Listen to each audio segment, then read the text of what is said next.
What's good, everybody? The NBA is back. Last night we had Philadelphia and Boston. We had Golden State versus the Lakers. Two things I wanted to touch on is Rob Pelinka and Doc Rivers.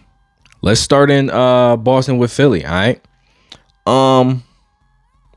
Doc Rivers is a horrible head coach. I've been saying that for quite some time. If you look back at my other videos, I've just been saying the same thing over and over again. I'm trying to repeat myself, but last night it proved yet again that my point is absolutely correct.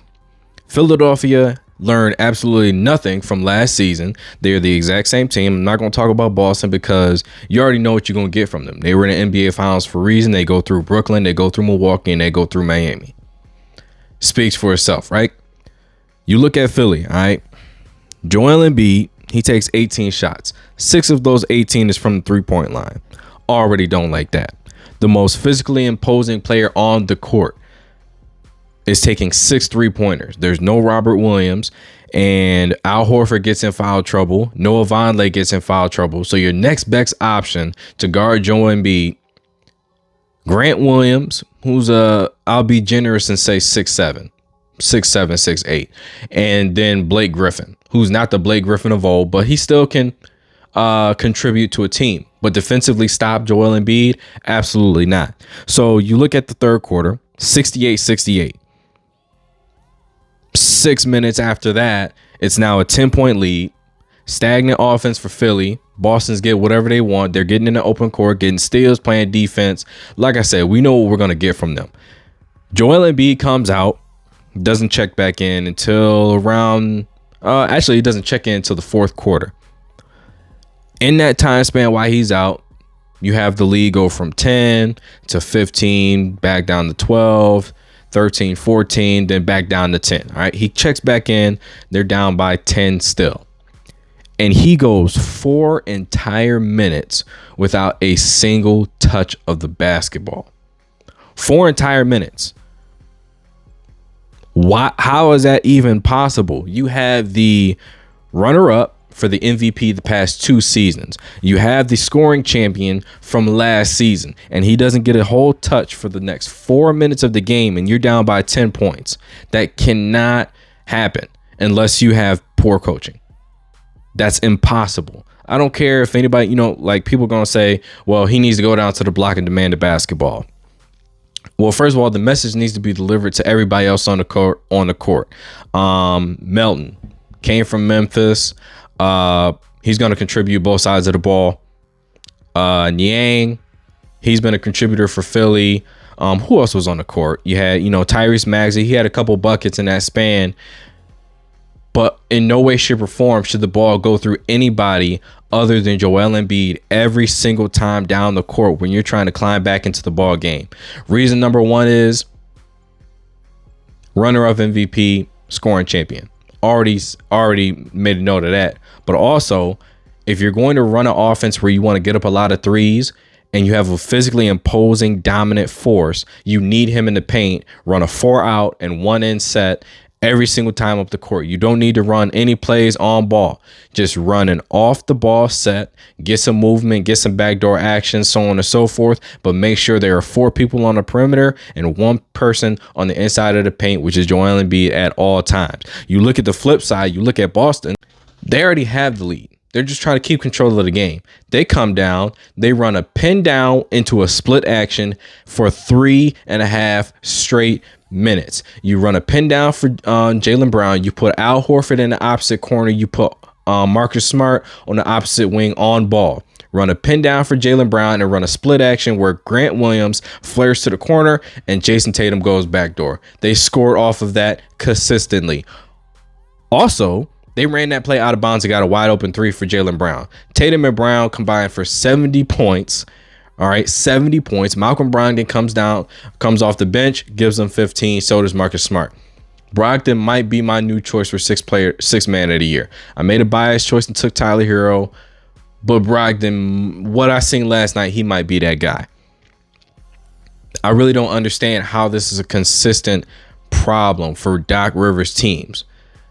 to not know who they are, not have an identity, not have an agenda every time up the court. Look, James Harden played great, 35 points. But Joel Embiid needs to touch the ball on at least 80% of the possessions that he's in. I say 80% because you can go maybe 20% of those possessions without him having a ball and trust that James Harden is going to do what he does best, and that's put the ball in the basket or get wide open shots for other people. I don't like what I've seen from Philly, so it's going to be a long season from them. And they got Milwaukee coming up tomorrow night. And you know the freak don't play games. Looking at the Lakers, all right? Same thing with Boston. I'm not going to talk about Golden State because you know what they bring to the table. You look at the Lakers, and their problem is summed up in the first 5 minutes of the fourth quarter. You have Russell Westbrook on the court with Patrick Beverley, Kendrick Nunn, Lonnie Walker, and Anthony Davis. Let me rephrase that. You have 6'3", 6'1", barely 6 feet, and 6'3" on the court with Anthony Davis. That's a personnel issue. Russell Westbrook played pretty well last night. 19 points, 11 rebounds, 7 for 12 from the field. LeBron, 35, 14, 8. Anthony Davis had 28 himself.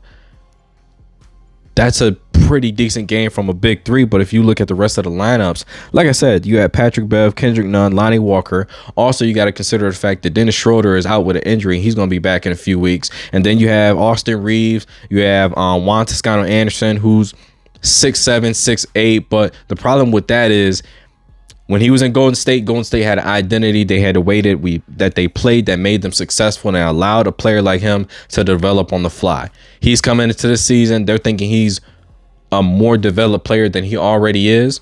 That's not going to bode well for them, and he may not see the court very much come the middle of the season. He may not be in the rotation. It's quite possible, depending on who they get, if they trade Russell Westbrook or not. But still, this is the personnel issue, and that falls on Rob Pelinka. And the reason this is a problem for LA is I just named you all of the stats that LeBron, AD, and Russell Westbrook had, and for a better part of the second half, they were down by 20 plus points.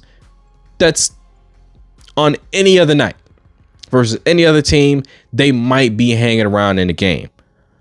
But to have them combine for the stats that they combined for and still be down by that much, they need to make some changes. They need to make them fast.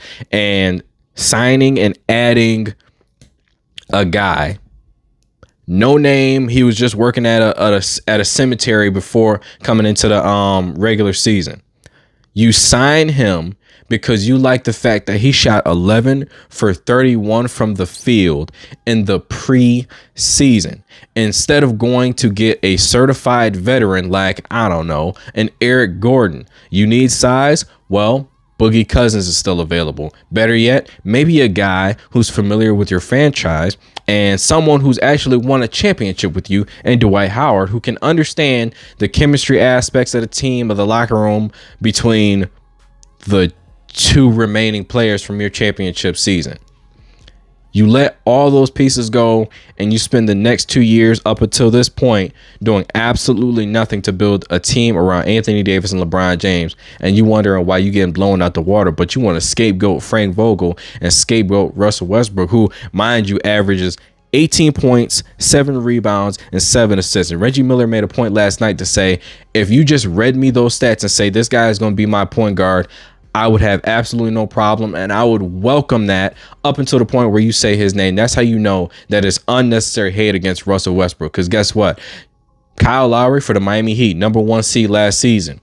13 points, 4 rebounds, being generous with that number, and the same amount of assists as Russell Westbrook, and had 2.7 turnovers per game, and they were number 1. That's a culture issue. Has nothing to do with Russell Westbrook, everything to do with the franchise and the organization not being able to put players in a position to be successful. That's their problem.